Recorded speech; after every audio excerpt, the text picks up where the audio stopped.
essa frase, ela não pode virar um jargão evangélico pra gente, né?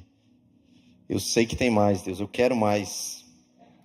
Eu quero mais, Deus. Eu quero mais da tua presença. Independente de quanto tempo você tem de caminhada com Cristo, se você tem uma semana, se você se converteu ontem, se você se converteu há 30 anos, que Deus ele possa gerar em nós, que o Espírito possa gerar em nós esse desejo, para a gente não banalizar a presença de Deus. A gente vive num tempo de muita informação, de muito acesso, de muita pregação, Cara, você tem YouTube, você tem podcast, você tem tantas coisas, você tem culto direto, você está com a Bíblia, a gente às vezes tem tantas versões da Bíblia na nossa casa, mas que a gente não banalize isso, né? Que de fato isso seja natural para nós, mas não perca o sobrenatural. Que seja natural para nós. Cara, vamos no culto. Mas por quê? Porque eu vou, mano, eu gosto. Eu congrego lá, é legal, eu vejo os meus amigos, é bom, eu gosto da música, faz parte da minha rotina semanal, é natural para mim. Mas não pode deixar de ser sobrenatural. Amém? Hoje eu quero falar sobre a mistura do natural com o sobrenatural. A gente tem vivido um tempo de polarização de muitas coisas na nossa geração, né? Ou você é direita, ou você é esquerda, ou você é democrata, ou você é republicano, ou você é, sei lá, isso, ou você é aquilo. Então a gente está sempre polarizando as coisas. E parece que na nossa vida com Deus a gente também faz isso. Não, essa área aqui ela é natural. Não, esse assunto aqui ele é sobrenatural. Não, isso aqui é natural, eu dou conta. Não, isso aqui... só Deus, é sobrenatural. Não, esse problema eu consigo resolver de forma natural.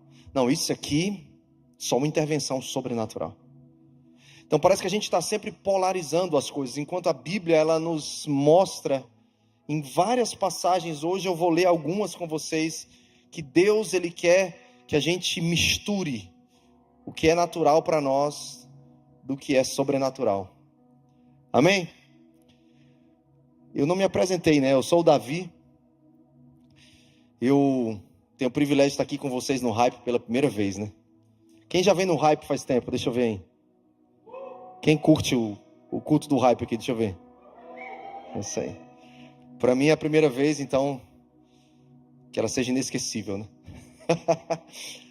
E para mim é um privilégio também compartilhar aquilo que a gente tem vivido. Eu vou falar um pouco da minha vida com a minha esposa, a Janaína, com quem nós esse ano vamos fazer 20 anos de casados. E ela está lá no Shine, eu estou com meus 2 filhos, eles estão ali, a Cleo e o Rafael. E a gente está hoje podendo estar vivenciando experiências diferentes. Eu sei que lá vai ser poderoso, as mulheres vão vivenciar algo tremendo, vai ser maravilhoso receber, servir. Primeiro acampo das mulheres aqui da Lagoinha Orlando. E a gente teve o convite, o desafio de estar aqui, mas também é um privilégio poder compartilhar da Bíblia, compartilhar daquilo que Deus tem feito na nossa caminhada. Eu sou cristão desde 1996, são 25 anos de caminhada com Cristo. Tenho o privilégio de estar como pastor, servindo como pastor desde 2005. E tinha um tempo onde eu fui pastor na minha cidade. Eu sou de Fortaleza, Ceará. Tem algum nordestino aqui? Deixa eu ver. Olha aí, tem nordestino em todo lugar. Mas eu saí do Ceará em 2012, vim para Dallas, fiquei de 2012 a 2015 em Dallas, onde eu e minha esposa estudamos. Minha filha já era pequenininha, tinha 1 ano e 10 meses. Lá o nosso filho nasceu, o Rafael, que é o nosso texano, com um chassi de cearense que a gente brinca. E de 2015 até julho agora passado, nós moramos em Santa Catarina, ali em Itajaí. Tem alguém lá do sul? Deixa eu ver. Tem algum catarinense aqui, algum peixeiro, mas lá do sul, Paraná, Rio Grande do Sul, olha aí. E moramos ali 6 anos e meio e foi maravilhoso. Foi um tempo de muito crescimento, de Deus esticar a gente por dentro, de Deus fazer tantas coisas lindas na nossa casa e também através de nós ali no ministério onde estávamos servindo, junto com o pastor Luiz Hermínio e uma equipe maravilhosa de pastores. Mas desde o dia 30 de julho passado nós estamos aqui, temos o privilégio de fazer parte da família Lagoinha, de poder congregar com vocês, de poder cooperar com o que Deus está fazendo aqui em Lagoinha, Orlando, mas a partir da Lagoinha, Orlando, para tocar a América do Norte, para tocar o Brasil, para tocar as nações, amém? Você crê que Deus, o que Ele está fazendo em nós, não para em nós, irmãos? Nós não somos uma represa, nós somos um rio. O que Deus está fazendo em você, o que Deus vai fazer hoje à noite, o que Deus já fez, Ele não pode parar em você, porque se parar vai começar a criar lodo, vai começar a feder, vai começar a dar problema. Você tem que deixar fluir através da sua vida. E durante um tempo na minha caminhada pastoral, todas as vezes que eu tinha a oportunidade de pregar, e quando eu fui pastor da igreja local, onde a gente começou, uma comunidade independente, eu entrava em crise. Toda vida que ia chegar o dia do culto, eu entrava em crise, porque eu ia ter que preparar um novo sermão, cara. E aí eu me trancava no lugar de intercessão, de oração, e era como um parto, quase uma dor de parto, sabe, Lucas? Gerar uma pregação nova a cada quarta-feira, a cada sábado, a cada domingo, e às vezes para o mesmo público, né? E chegou um tempo que Deus me libertou dessa dor de parto, e eu entendi que eu não preciso preparar um sermão para uma noite, né? Tem um grande pregador, conhecido como príncipe dos pregadores, que é o Charles Spurgeon. Certa vez perguntaram para ele, né, os seus alunos perguntaram, pastor, quanto tempo você leva para preparar um sermão? E aí ele disse para eles assim, olha, eu estou há 25 anos preparando o mesmo sermão. E eu lembro de João Batista também, que foi um homem de um ministério muito breve, mas foi um homem de uma mensagem só. Então, Deus, ao longo dos últimos anos, Deus tem me ajudado a relaxar nesses momentos e preparar a mensagem, a entender que a minha mensagem não é para uma noite, não é para um público somente desse lugar, mas o que Deus quer falar é para uma geração. E o que Deus está fazendo, eu organizo, irmãos, tudo que eu falo, eu gosto de escrever demais, e daqui surgem livros, outras coisas, mas eu escrevo mais para registrar, porque aquilo que Deus quer falar está sendo escrito primeiro dentro da gente, porque se a gente não se tornar a mensagem, não adianta você ter livros ou mensagens escritas. Então, quando ontem me convidaram para pregar aqui no Hype, e eu falava com o Lio e falava com o Zulato, e a gente trocava umas ideias, e o Zulato me falou, cara, olha, a última mensagem da série People, e a gente tem ministrado sobre isso, sobre aquilo outro. Na hora que ele me falou isso, já começou a borbulhar, fritar dentro de mim, o que eu tinha que falar hoje à noite, porque eu lembrei de algumas passagens da minha vida familiar, eu e minha esposa, que nós enfrentamos lutas, dilemas, onde a gente precisou desmistificar muitas coisas, vencer preconceitos, vencer a ignorância da nossa parte e entender que Deus, Ele não quer separar o que é natural e o que é sobrenatural da nossa vida. Ele quer que a gente aprenda a lidar com os dois de forma misturada. E a primeira coisa que veio na minha mente, até porque também eu sei que a série People surgiu do Setembro Amarelo, correto? Quem está ligado por que surgiu a série? Fala de questões da saúde mental, questões de depressão, de suicídio, isso todo mundo sabe. Eu poderia trazer algumas estatísticas aqui, mas depois você pode entrar lá no Barna Group. Tem tantas estatísticas que já existiram e se potencializaram de forma ruim. Infelizmente, depois da pandemia, de março do ano passado para cá, as coisas aumentaram demais com relação à saúde mental, e isso já não tem mais idade, já não é uma questão de pessoas já dos 40 para cima, isso já pega de criança até idosos. Nós precisamos de saúde mental, né? E no ano mais ou menos de 2007 para 2008, a minha esposa, ela começou a sentir mal. Nós estávamos com 1 ano e meio mais ou menos, que nós tínhamos saído da denominação que nós fazíamos parte, uma denominação nacional. Eu fui pastor da igreja presbiteriana do Brasil durante alguns anos, fui seminarista presbiteriano, pastor presbiteriano, e me desliguei da presbiteriana e iniciamos um trabalho independente, chamado Comunidade Esperança. Em final de 2005, até janeiro de 2006, nós transicionamos e iniciamos uma comunidade do zero, na sala de casa, depois numa garagem, depois alugamos um prédio pequeno, e aí a igreja foi e está lá até hoje, graças a Deus.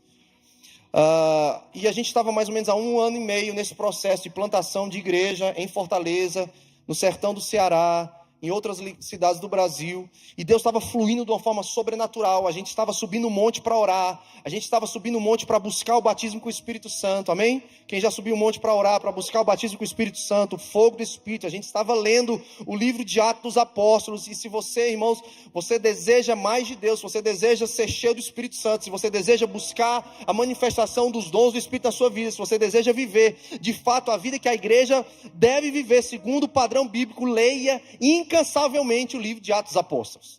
E nós começamos a ler aquele livro lá no ano 2005, 2006, iniciamos a igreja.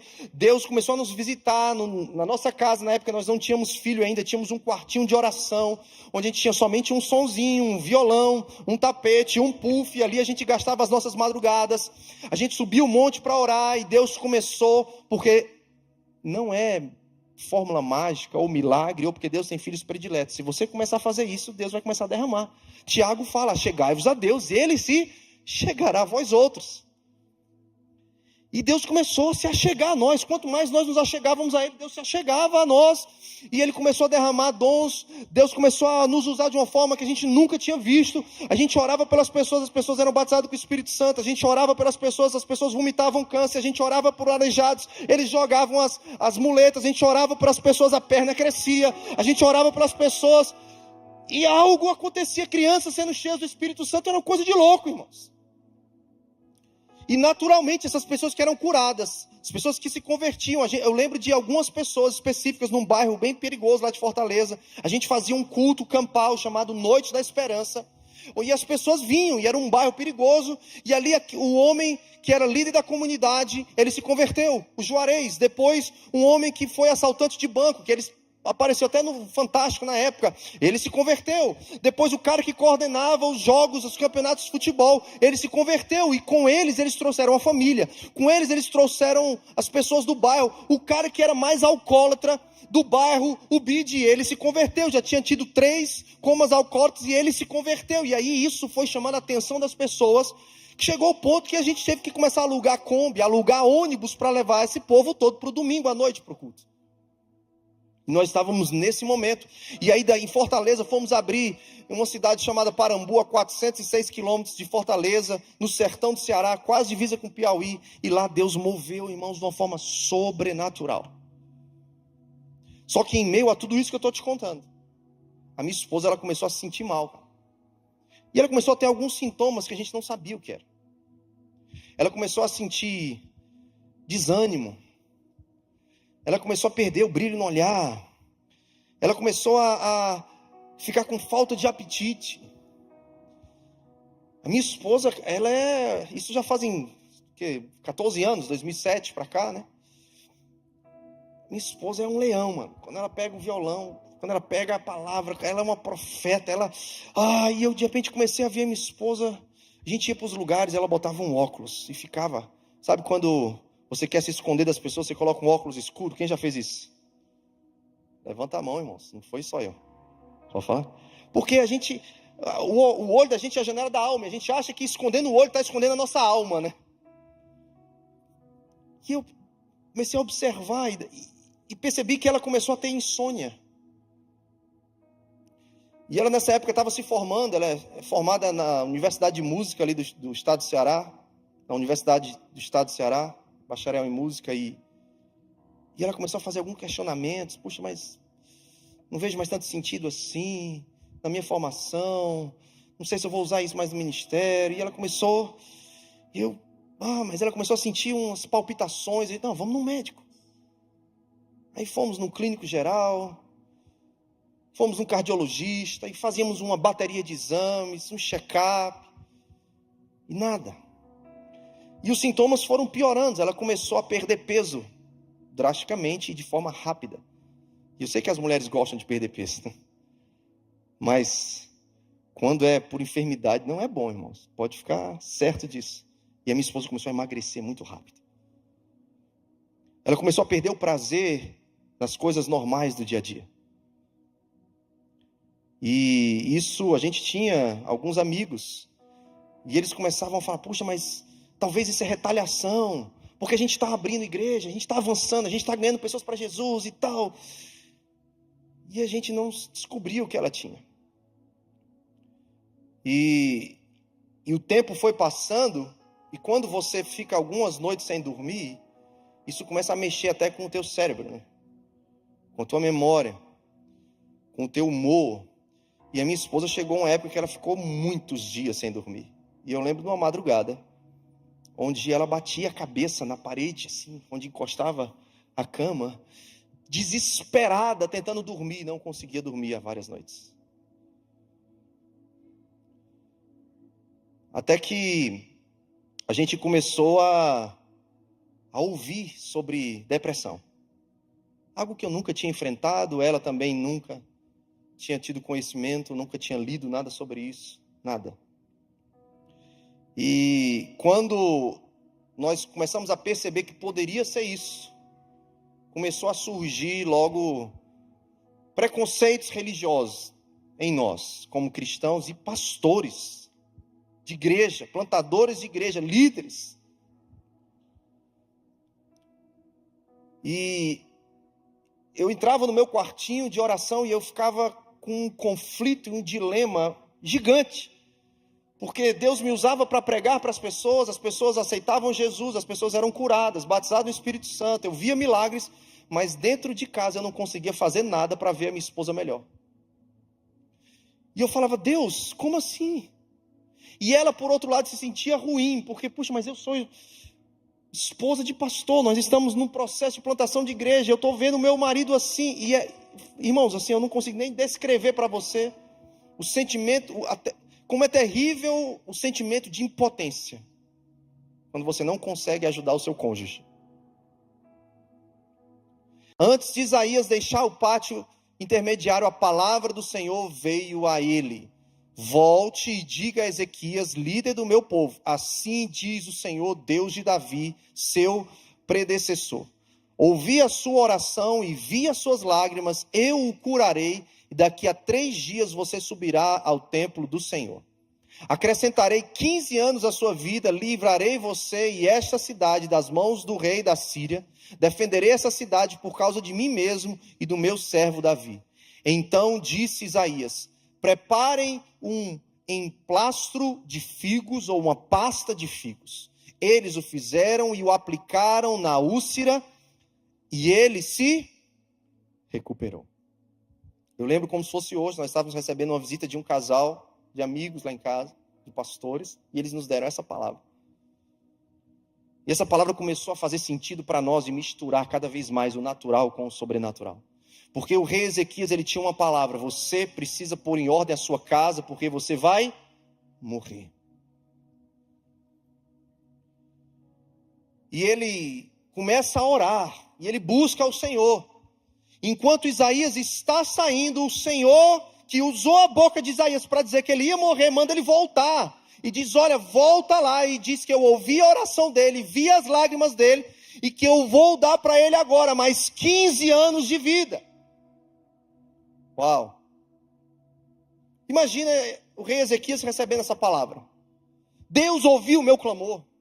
Deus viu as minhas lágrimas. Deus atendeu o meu pedido de socorro. O profeta liberou. Agora eu não vou morrer mais, cara. Agora eu vou viver mais 15 anos. A questão é que o texto não para aí. Porque o mesmo profeta que disse primeiro um decreto de morte, depois um decreto de cura, de vida, é o mesmo profeta que diz, você vai precisar fazer um remédio. E você vai precisar usar essa pasta de figo e passar nas suas úlceras. E então, somente passando pelo processo de tratamento da enfermidade, você vai se recuperar. Irmãos, Deus tem poder ou não tem para fazer assim, no instalar de dedos? Tem, cara. Deus ressuscitou Lázaro com uma palavra. Deus abre vista ao cego. Deus faz aleijado levantar. Deus pode fazer tudo pelo poder da sua palavra. Ele criou o universo e ainda hoje Ele chama a existência que não existe pelo poder da sua palavra. Mas em muitos momentos a Bíblia nos mostra que Deus quer que a gente aprenda a não separar o natural do sobrenatural. Esse momento foi extremamente sobrenatural. Deus falou, morte. Deus ouviu oração, que já é sobrenatural, irmão. O fato de Ezequias ter orado e ter pego o profeta no caminho, Deus ouviu a oração de Ezequias, irmão. Assim como eu creio que Deus ouviu a minha oração naquela tarde que a minha esposa estava planejando comprar coisas para tirar a vida dela. Naquela tarde eu clamei e Deus ouviu. Mas por que Deus não curou a Jana naquela tarde? Foi 1 ano e meio de processo. Porque Deus quer nos ensinar que para Ele o natural e o sobrenatural, Ele não divide isso. É tão sobrenatural quanto. Tem uma música do Samuel, né? Do Misraí. Um CD dele antigo, né? É naturalmente sobrenatural, né? E aí o rei Ezequias recebe essa palavra: você vai ficar curado, vai viver mais 15 anos. Ele poderia ter levantado, ele poderia ter celebrado, ele poderia ter mandado fazer uma festa, ele poderia ter mandado matar os animais e sacrificar o Senhor. E se levantar e falar, pronto, estou curado. Não, não estava, ele ainda tinha que usar pasta de figo nas úlceras.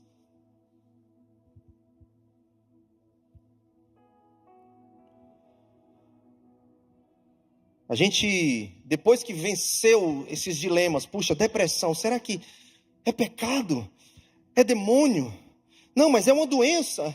Mas a gente vence ela só com remédio? Ou a gente ora, a gente paga o preço em jejum e oração, a gente passa por um tratamento ou a gente sobe no monte para orar? Não, mas crente pode passar por isso? Pastora pode ter depressão? Não, mas como qualquer outra enfermidade, essa é da mente, mas como qualquer outra enfermidade, irmãos, nós precisamos buscar o médico, mas nós precisamos crer no médico dos médicos. E uma coisa não anula a outra, amém ou não amém? Uma coisa não anula a outra. Deus não está agindo só se for só em oração e jejum. Deus está agindo também se for oração, jejum e remédio.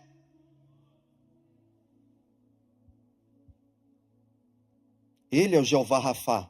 Por isso o nome do meu filho, Rafael. Jeová Rafá, aquele que cura. Mas a gente precisou aprender com essa situação até atitudes práticas. Em meio a Jana ficou uma vez quase 15 dias, irmãos. Quase 15 dias, sem comer direito, sem dormir direito. Foi um caos. E em meio a esse fundo do poço, nós precisamos tomar algumas atitudes práticas. Pedir ajuda. Abrir para a família o que estava passando. Vencer a preocupação. O que vão pensar de mim, cara? Eu sou pastor. Ela é pastora. Minha preocupação com o status. Que os outros vão pensar. Não, a gente precisou abrir para a liderança que fazia parte da comunidade conosco. A gente precisou pedir ajuda para profissionais, psicólogos cristãos, psiquiatra cristão. Chegou um tempo que a Jana estava medicada, tinha saído da crise, estávamos passando por uma terapia com a psicóloga, mas ainda assim, ela quis ir para o Moriá. Alguém já ouviu falar do Moriá? Minha mãe tinha ido para o Moriá, lá na Estância Paraíso, meu irmão tinha ido, e eles falaram, Jana, você precisa ir. E ela foi, fez o Moriá, ficou lá como escolhida, ficou mais acho que 8 ou 12 dias. E você tem que ir, levar os seus remédios, continuar tomando direitinho a prescrição médica. Mas lá, Deus visitou a minha esposa de uma forma violenta. Lá ela teve experiências de se ver no ventre da mãe dela. Lá ela teve experiências íntimas, profundas, descobertas de coisas desde o ventre da mãe, na sua infância, questões que ainda perseguiam ela até aquele momento da vida dela, e que eram raiz de tanta coisa que acabou gerando aquela depressão profunda. E lá, eu lembro que ela voltou depois de uns 12 ou 15 dias, e ela esqueceu os remédios lá. E de 2008 para cá, ela nunca mais tomou nada.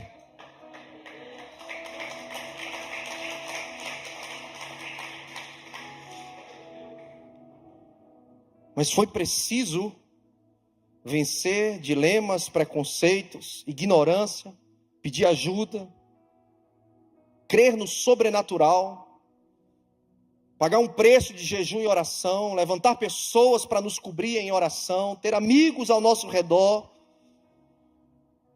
E por falar em pessoas ao nosso redor, quero ler mais um texto com você, que está em Atos 14, versículo 19 a 22. O contexto dessa passagem de Atos vem desde o capítulo 13, quando Paulo e Barnabé, eles estão em Antioquia, e eles pregam naquele lugar, e ali acontecem coisas poderosas, pessoas se convertem, sinais, prodígios, maravilhas. De Antioquia eles vão para Icônio, de Icônio eles chegam em Listra, e eles estão pregando, e lá em Listra, um paralítico de nascença é curado.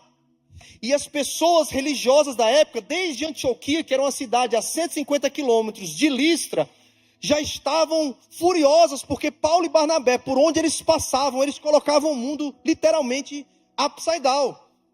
Eles eram aqueles que atormentavam as cidades por onde eles passavam. E os religiosos, aqueles que ganhavam com lucro de engano, de adivinhação, de religiosidade, eles já estavam inflamando a multidão. Por onde Paulo e Barnabé passassem, eles seriam perseguidos, eles tentariam prendê-los, eles tentariam apedrejá-los. Então Paulo e Barnabé, eles pregavam, eles operavam sinais, prodígios, maravilhas, pessoas se convertiam e eles vazavam da cidade. E foi assim em Listra também. Já no capítulo 14, eles tinham acabado de liberar cura para a vida de um paralítico de nascença. E as pessoas daquela cidade olham para Paulo e Barnabé e falam: uau, você é Júpiter e você é Mercúrio. E eles vieram como multidão e começaram a querer adorar Paulo e Barnabé como deuses, Júpiter e Mercúrio. E no versículo 15, Paulo vai falar assim: olha, nós somos seres humanos iguais a vocês, sujeitos aos mesmos sentimentos que vocês, e nós estamos aqui para pregar a palavra, para pregar o evangelho do Senhor, para anunciar o Deus verdadeiro, para que vocês sejam livres dos falsos deuses. E aí chega nessa passagem, versículo 19 diz assim, então alguns judeus chegaram de Antioquia e de Icônio, e mudaram o ânimo das multidões, e apedrejaram Paulo e o arrastaram para fora da cidade, pensando que ele estivesse morto. Versículo 20. Mas quando os discípulos se ajuntaram em volta de Paulo, algumas versões têm, quando eles rodearam Paulo, ele se levantou e voltou à cidade. No dia seguinte, ele e Barnabé partiram para Derbe. Eles pregaram as boas novas naquela cidade e fizeram muitos discípulos. Então voltaram para Listra, Icônio e Antioquia, fortalecendo os discípulos. Algumas versões dizem assim, fortalecendo a alma dos discípulos e encorajando-os a permanecer na fé, dizendo, é necessário que passemos por muitas tribulações para entrarmos no reino de Deus. Aqui eu quero abrir um parêntese e falar, em meio a essa mistura do natural e do sobrenatural, da necessidade que eu e você temos de não andarmos sozinhos. Não andarmos sozinhos. Paulo aqui, ele foi apedrejado, ele é tido como morto. As pessoas olham para ele e falam, não, esse cara já morreu, mano. Tira ele daqui da cidade e colocam ele literalmente para fora da cidade de Listra. Só que quando colocam ele para fora, o texto dá a entender que as pessoas ainda continuam a jogar pedra nele, para terminar de matar, como se fosse assim. E aí o que acontece? Os amigos dele, os discípulos, os companheiros de ministério dele, ficam rodeando Paulo, para protegê-lo, para que ele não morra de fato e de verdade.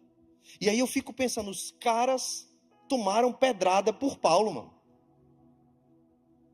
As pessoas estavam jogando pedra para terminar de matar Paulo. É como se eles fizessem barreira. E falaram, não, nós vamos tomar pedrada nas costas, porque se ele tomar mais uma pedrada, é capaz dele morrer.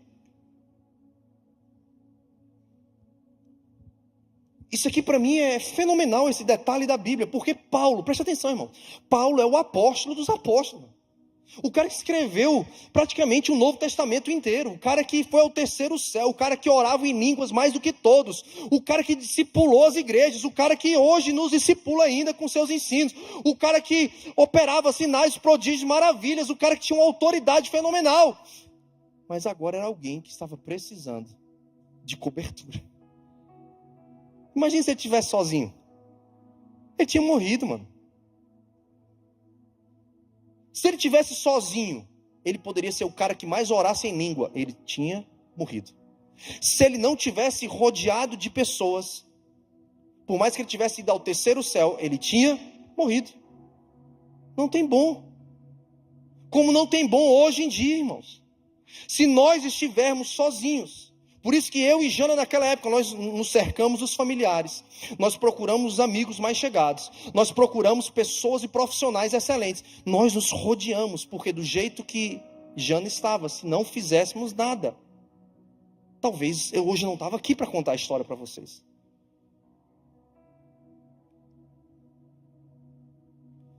Pessoas que nos protegem das pedradas da vida, pessoas que nos levam para lugares de proteção, porque eles pegam Paulo e levam Paulo para um lugar de proteção, de cura e de restauração. Eles vão passar o quê, irmãos? Eles vão passar metiolate em Paulo. Eles vão passar, eles vão botar ali fazer os, oh meu Deus, em cima da ferida, curativos. Eles vão botar curativos em Paulo. Eles vão levar Paulo para um lugar onde eles vão limpar o sangue. Talvez foram dar um banho no cara, tirar a poeira, tirar as marcas de pedra. Vão botar bálsamo, vão botar remédio, vão botar curativo. Vão deixar o cara protegido. Mas Paulo era um cara tão humano e natural que ele quase morre, mas ao mesmo tempo ele era um cara extremamente sobrenatural, porque no outro dia, esse cara que quase está morto, ele se levanta e vai para outra cidade. Para quê? Para pregar, porque ele era um cara consumido pelo chamado dele, mano. E ele vai pregar e ele anuncia, e aí esse cara que ele quase morre em Listra, com pessoas de Listra, Icônio e Antioquia, ele chega para os seus amigos e fala: mano, nós vamos voltar para lá. Não, você está ficando doido, tu quase foi morto lá pedrada antes de ontem. Não, eu preciso fortalecer a alma das pessoas que estão cansadas naquele lugar.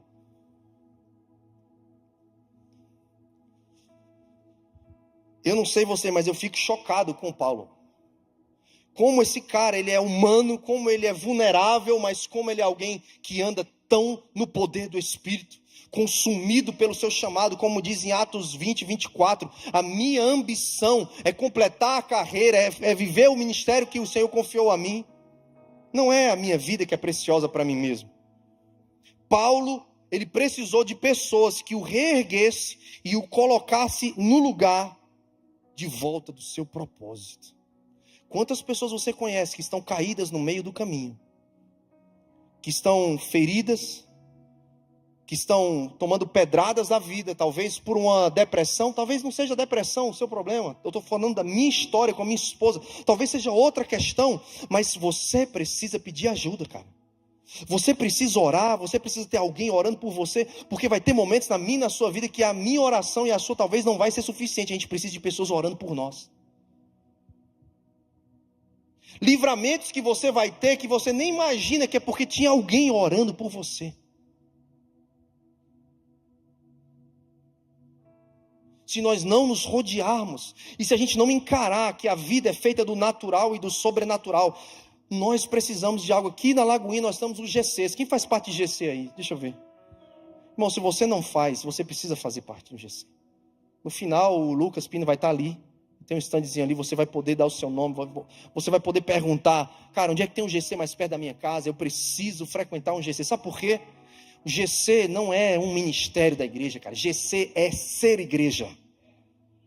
Porque não tem como ser igreja sozinho. Nós somos igreja. A palavra igreja no grego é assembleia. E não tem assembleia de uma pessoa solitária. A assembleia dos santos é feita no coletivo.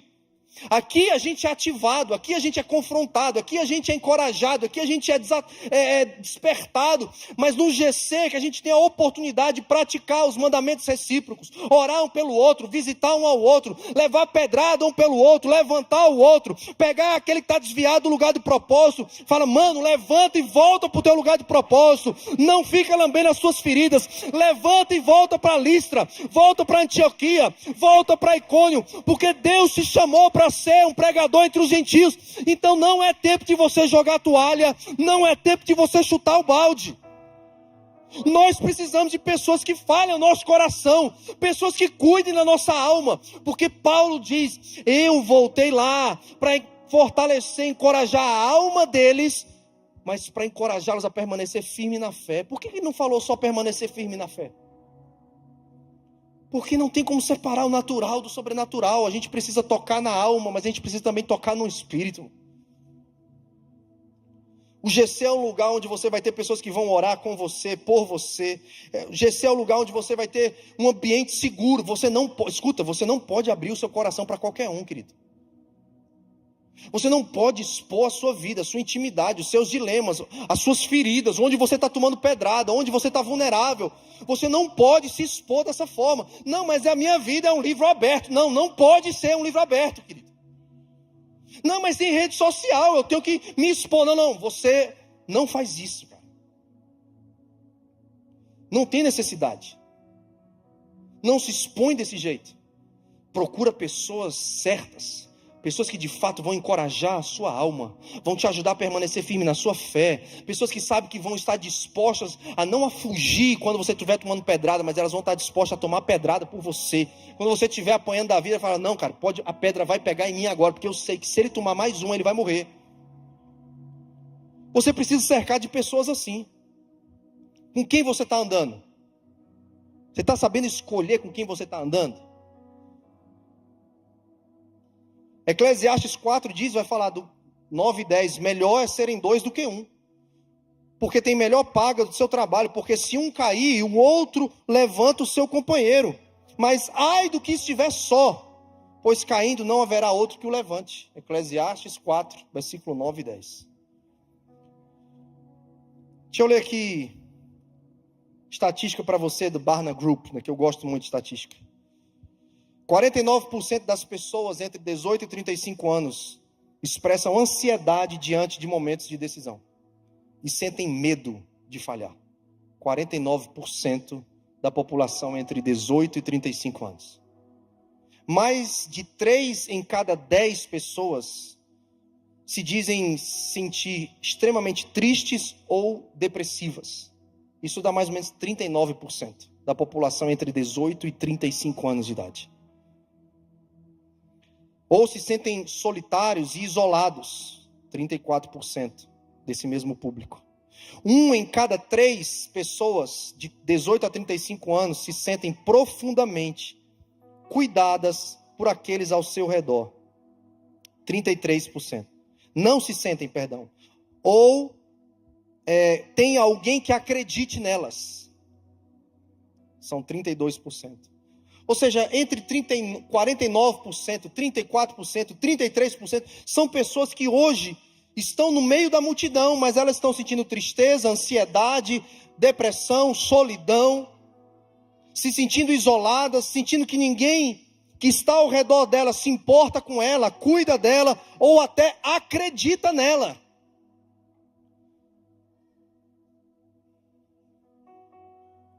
Quero falar para você hoje à noite que você precisa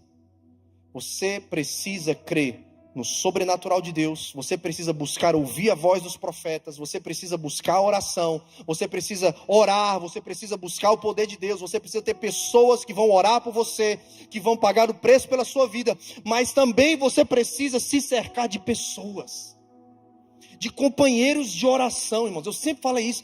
As melhores experiências que eu tive com Deus não foi no culto. Foi no meu quarto, foi num grupo em casa, foi no monte.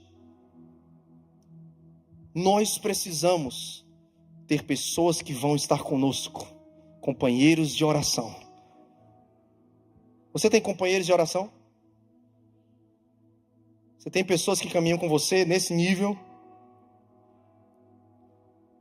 Porque como Paulo, ninguém aqui, irmão, se Paulo falou, não faça isso, eu não sou Júpiter, eu não sou Mercúrio, não nos adore, nós somos homens sujeitos ao mesmo sentimento que vocês. Paulo falou isso em Atos 14, 15, e isso me lembrou de Tiago 5, de 17 a 18, como Tiago fala assim, que Elias, homem sujeito aos mesmos sentimentos que nós, ele orou fervorosamente para que não chovesse, e não choveu sobre a terra durante 3 anos e meio. Orou outra vez e os céus enviaram chuva e a terra produziu os seus frutos. Elias era o quê?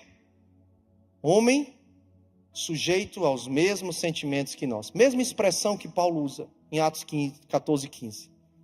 Eu e você, irmão, aqui não tem ninguém melhor do que ninguém.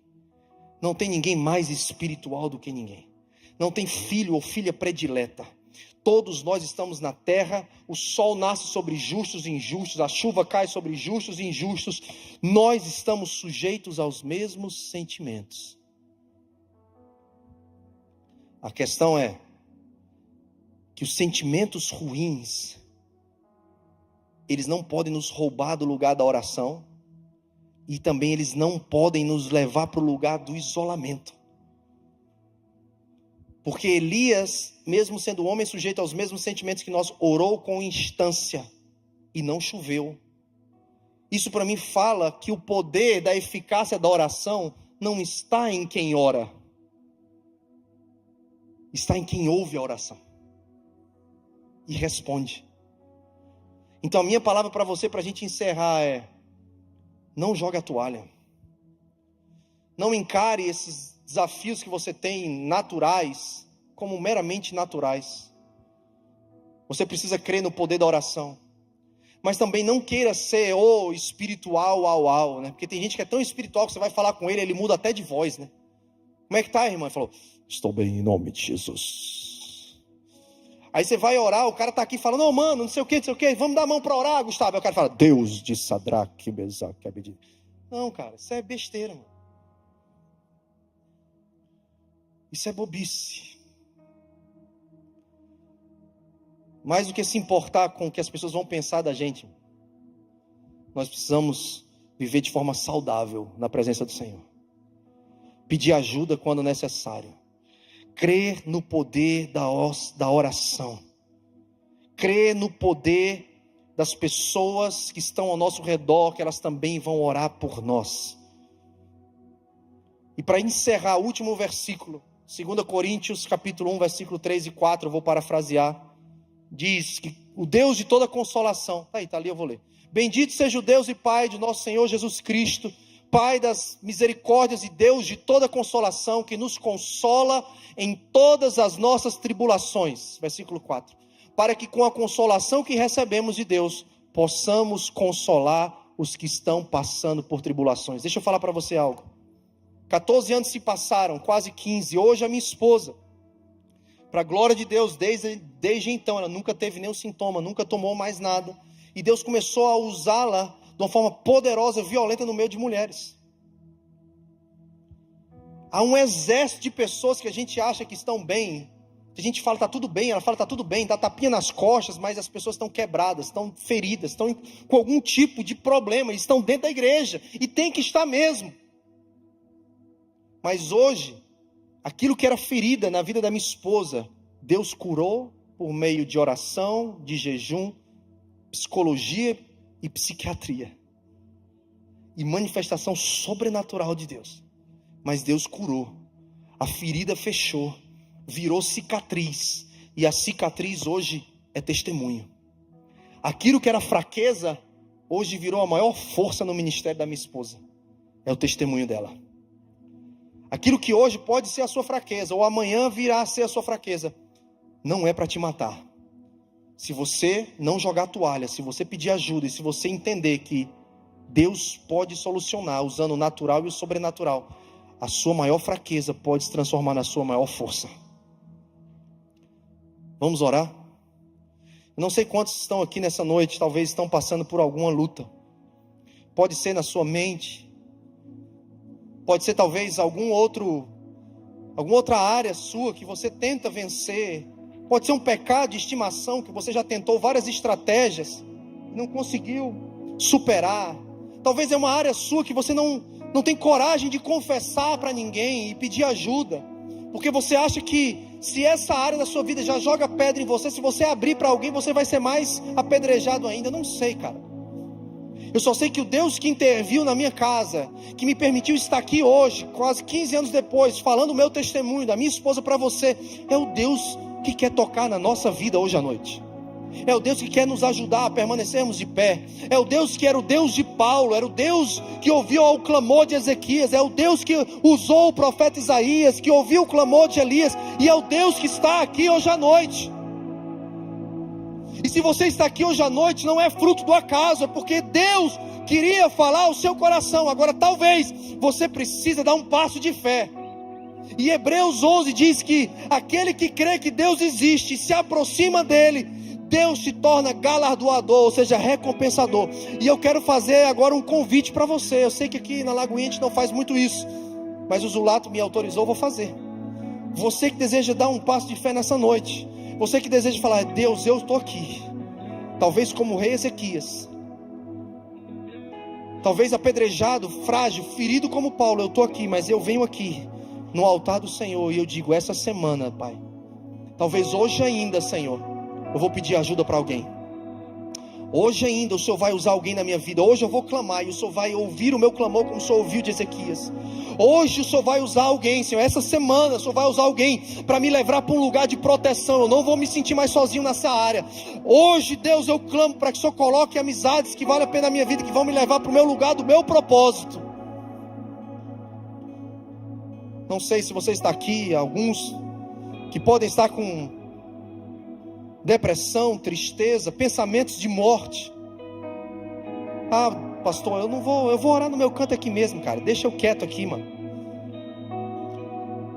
Chegai-vos a Deus, e Ele se chegará a vós outros. Eu quero que você dê um passo de fé nessa noite.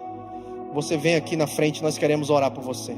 Amém? Enquanto nós louvamos, você pode sair do seu lugar. Você pode vir aqui na frente, nós queremos orar por você.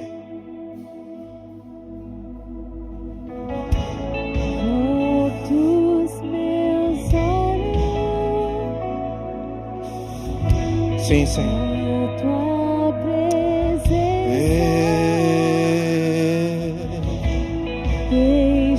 Sim, Senhor. Sim, Senhor.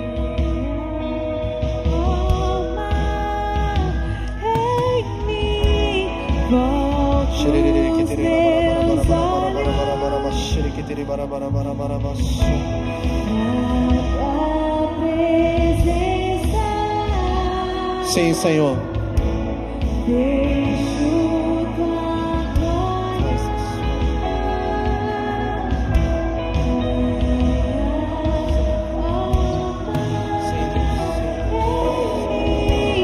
Volto os meus olhos de Jesus à presença. Deixo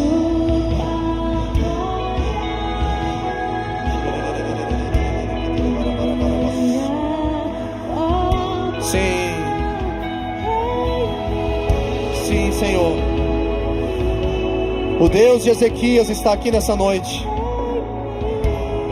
O Deus que usava o profeta Elias está aqui nessa noite. E Ele diz: não é o seu fim. Sim, o decreto de morte que você ouviu, o Senhor diz: eu desfaço nessa noite. E o Senhor sopra a zoe dele nessa noite, a vida de Deus nessa noite. Vida, vida, vida. Eu declaro, Senhor, pensamentos de paz, pensamentos de esperança. Sim, Deus, pessoas que se sentem sozinhas, pessoas que não conseguem ter coragem de pedir ajuda, pessoas que não conseguem enxergar o sobrenatural do Senhor. Eu oro para que pessoas que estão aqui, que não estão alinhadas com o seu propósito, porque talvez enfermidades, pecados, fraquezas tenham os distanciado do Senhor, mas eu oro que nessa noite, assim como Paulo se reergueu, pessoas vão se reerguer nessa noite e vão se realinhar com o lugar do propósito. Sim, Deus.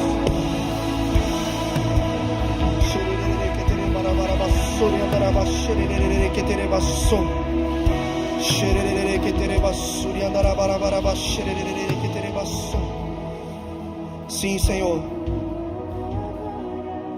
Sim, Senhor. Vem Jesus. Vem, Jesus. Sim, Deus.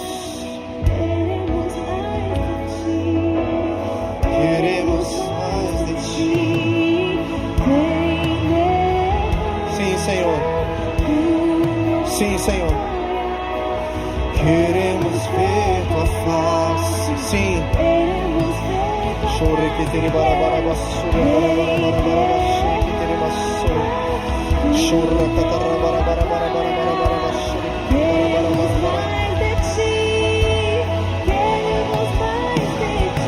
Aleluia. Sim, você que deseja mais de Deus, vamos ficar em pé, vamos declarar essa canção. Sim, Deus, nós queremos mais de Ti. Nós queremos mais de Ti, Senhor. Nós queremos orar como Elias. Nós queremos orar. Queremos ter uma vida de oração fervorosa. Queremos mais de Ti. Queremos mais de Ti. Vem derrama, Senhor. Vem derrama da Tua glória. Vem derrama do Teu Espírito. Sim.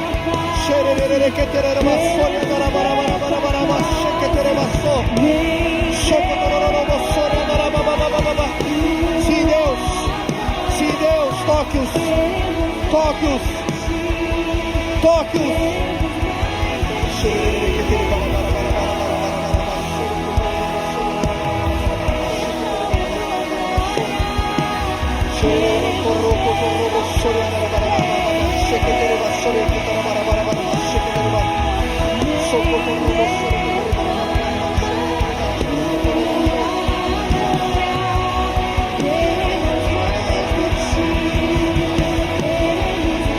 Aleluia.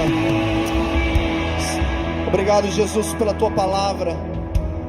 Obrigado, Senhor, por aquilo que o Senhor fez na minha casa, na minha família, na minha esposa, por aquilo que o Senhor tem feito, Senhor, nesse lugar, por aquilo que o Senhor está fazendo nas vidas que estão aqui nessa noite. Deus, eu oro, Deus, para que o Senhor levante uma geração de pessoas extravagantes na Tua presença, que acreditam no sobrenatural como se fosse natural. Oh Deus, pessoas que buscam o Senhor, pessoas que têm companheiros de oração. Levanta, Senhor, uma comunidade, que nós possamos ser Lagoinha em Orlando, Lagoinha em USA, que nós possamos ser essa igreja que rodeia aqueles que estão fracos, que levanta aqueles que estão caídos, que ajuda a curar aqueles que estão feridos, para que ninguém fique no caminho, para que ninguém deixe de cumprir o seu propósito. Oh Deus, e que nós sejamos, e eu oro por cada um que está aqui nessa noite, para que sejamos tão consumidos pelo nosso chamado, tão consumidos pelo nosso propósito, como Paulo foi. Em nome de Jesus, Senhor, nós que estamos em pé, aqueles que estão se levantando, aqueles que estão caídos, nos levanta e nos consome a cumprirmos o nosso propósito, em nome de Jesus. Obrigado, Senhor, pela Tua presença. Obrigado pela Tua presença. Obrigado pela Bíblia, Senhor, mais uma vez. Obrigado pela palavra de Deus, Senhor, que fala ao nosso coração. Obrigado, Espírito Santo, porque o Senhor toca aonde a minha mão não tocou. O Senhor toca aonde mão humana nenhuma pode tocar. O Senhor visita onde os nossos olhos não podem ver. O Senhor está agindo agora, mesmo que os nossos olhos não possam estar vendo. Pessoas aqui, pessoas online, nós cremos que o Senhor está fazendo algo poderoso. Pessoas estão sendo libertas do espírito da morte. Pessoas estão sendo libertas da depressão. Pessoas estão sendo livres dos remédios. Em nome de Jesus Cristo. Você que crê e recebe, diz amém, amém, e assim seja.